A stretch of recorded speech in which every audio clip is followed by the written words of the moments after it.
Hello friends, आज मैं आपके सामने कक्षा 10 का संचयन का एक कहानी लेकर प्रस्तुत हुई हूँ जिसका नाम है टोपी शुक्ला।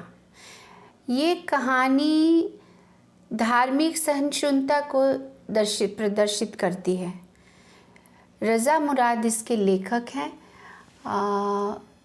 राही मज़ूम रज़ा जो थे, इनका जन्म जो था 1 सितंबर 1927 को हुआ था। इनकी प्रारंभिक शिक्षा गांव में ही हुई थी। बाद में उनकी पढ़ाई अलीगढ़ यूनिवर्सिटी से हुई थी। इन्होंने सैकड़ों फिल्मों की पटकथा, संवाद और गीत भी लिखे हैं। प्रसिद्ध धारावाहिक महाभारत की पटकथा और संवाद लेखन ने उन्हें क्षेत्र में और भी ख्याति प्रदान की है। आइए अब हम इस कहानी की व्याख्या को समझते हैं। इसमें दो दोस्त हैं जो बहुत ही एक दूसरे से जुड़े हुए हैं और पक्की दोस्ती है। बोले हैं, टोपी एक का नाम है और इफ़न दूसरे का नाम है। ये दोनों एक दूसरे की परछाई हैं और ये कहानी इन दोनों की सच्ची दोस्ती पर आधारित है। इफ़न के दादा परदादा प्रसिद्ध मौलवी थे। फैमिली कट्टर मुस्लिम फैमिली थी, पर उनकी दादी जो थी वे सभी धर्मों का सम्मान करती थी। इफ़न टोपी की कहानी का एक हिस्सा है जिसके बिना शायद टोपी की कहानी अधूरी है। ये दोनों लेखक की कहानी के दो चरित्र हैं। एक का नाम बलभद्र नारायण शुक्ला है और दूसरे का नाम सैयद जरगाम मुर्तज़ा, लेकिन शॉर्ट में एक को टोपी शुक्ला कहते हैं और दूसरे को इफ़न कहते हैं और सभी उनको प्यार से इसी नाम से पुकारते थे। इफ़न जो है अपनी दादी से सबसे ज़्यादा प्यार करता था, क्योंकि एक दादी ही थी जो कभी उसको डांटती नहीं थी, उल्टा उन्हें कहानियाँ भी सुनाया करती थी।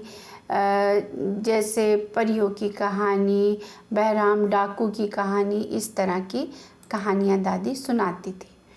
लेखक कहते हैं कि इफ़न की दादी पूरब की रहने वाली थी।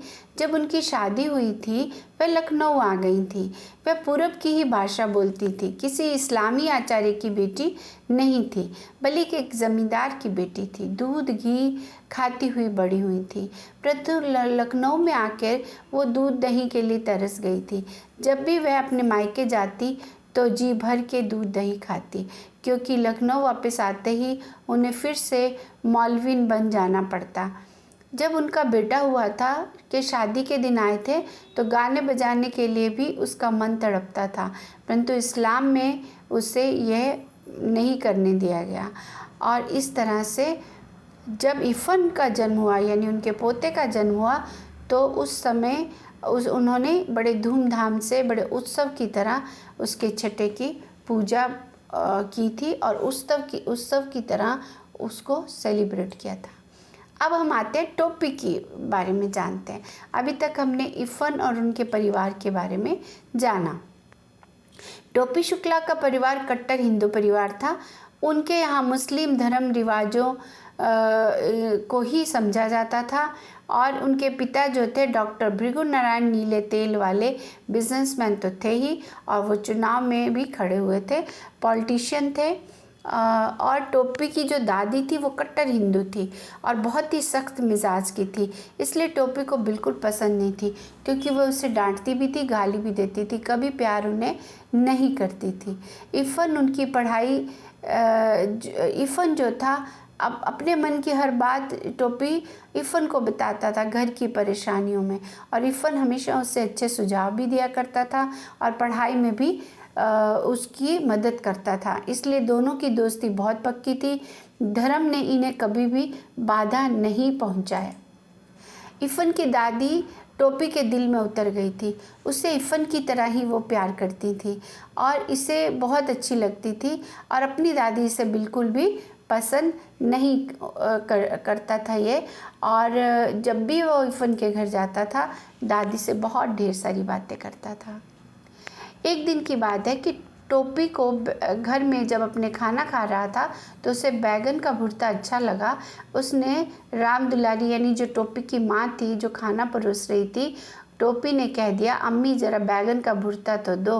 अम्मी शब्द सुनते ही सारे परिवारों के हाथ वहीं रुक गए खाने के, और सभी लोग उसको देखने लगे। और उसकी दादी सुभद्रा देवी तो उस वक्त मेज से ही उठ गई और टोपी को बहुत मारा भी। और इस तरह से उसके 2 कज़न्स थे, मुन्नी बाबू और भैरव, जो टोपी के भाई थे। वे टोपी की पिटाई का तमाशा हमेशा देखते रहते थे। जब भी उसकी पिटाई होती थी, ये लोग आग में तेल डालने का काम किया करते थे, और इस पर टोपी पर उन्होंने एक गलत इल्ज़ाम भी लगा दिया कि ये कबाब भी खाता है, दुकान पर खाते हुए देखा, जबकि उल्टा था। मुन्नी बाबू कबाब खाते हुए टोपी ने देख लिया था और उसे रिश्वत भी दी थी घर में शिकायत ना करे, परंतु उस दिन उसको इतनी पिटाई हुई और ये दोनों उसका तमाशा देखते रहे।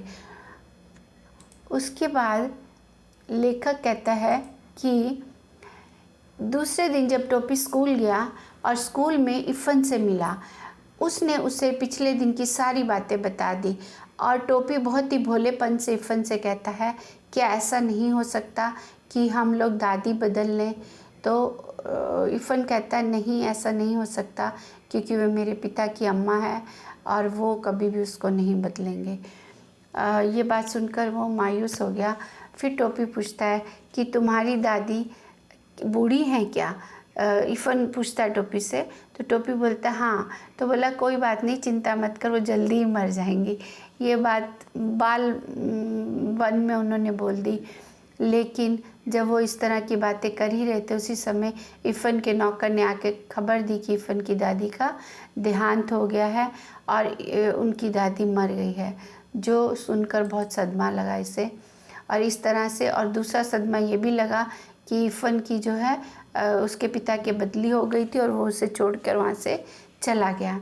लेखक कहता है कि टोपी एकदम अकेला हो गया था और वो मन में सोच रहा था कि 10 अक्टूबर सन 45 को उसने कसम खाई कि अब वह किसी भी ऐसे लड़के से दोस्ती नहीं करेगा जिसके पिता की बदली होती है, अर्थात उसे बहुत ज़्यादा याद आ रही थी।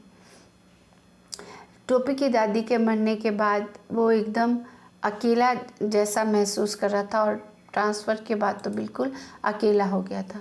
2 साल तो टोपी फेल हुआ था। वह पढ़ाई में बहुत तेज़ था, परंतु उसे कोई पढ़ने नहीं देता था। जब भी टोपी पढ़ाई करने बैठता था तो कभी उसके भाई, कभी उसके पिता, कभी उसकी माँ को कोई चीज़ मंगवानी पड़ जाती, और वो नौकरों से नहीं मंगवाते थे, इसी से मंगवा लेते थे, और इस तरह से पढ़ाई नहीं कर पाता था। यह तो थी पहले साल की बात। दूसरे साल उसे टाइफाइड हो गया, जिस कारण पढ़ाई नहीं कर पाया और दूसरी बार भी वो फेल हो गया। तीसरे साल वह पास तो हो गया, परंतु 3rd डिवीज़न में पास हुआ। यह 3rd डिवीज़न का कलंक उसके टीके की तरह उसके माथे पर लग चुका था। टोपी के सभी दोस्त 10वीं कक्षा में थे, इसलिए वह उन्हीं से मिलता था और उन्हीं के साथ खेलता था। उसके साथ 9वीं कक्षा में पढ़ने वालों में से किसी के साथ उसकी दोस्ती अच्छी नहीं थी। टोपी के पिता डॉक्टर भृगु नारायण नीले तेल वाले चुनाव में भी खड़े थे, इसलिए घर में भी पढ़ाई नहीं हो पाती थी, परंतु टोपी ने यह सोच लिया था कि अभी वो जल्दी बहुत मेहनत से पढ़ाई करेगा और अपने कलंक को धोएगा। लेखक कहता है कि सभी को उसकी मुश्किलों की, बच्चों की मुश्किलों और मनोवैज्ञानिक की तरफ ध्यान देना चाहिए। वह किसी वजह से 2 साल फेल हुआ और तीसरी बार वह 3rd डिवीज़न में पास हुआ।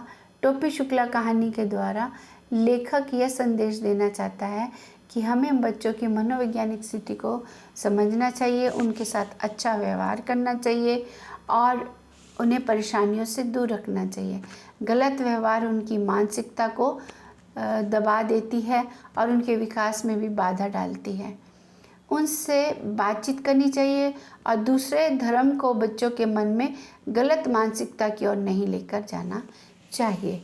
तो ये संदेश था लेखक का, और ये कहानी मुझे लगता है आपको समझ में आई होगी। 2 दोस्तों की कहानी है, उनके धर्मों की कहानी है, उनकी परेशानियों की कहानी है। मिलती हूँ फिर नए विषय के साथ, फिर तब तक के लिए नमस्कार।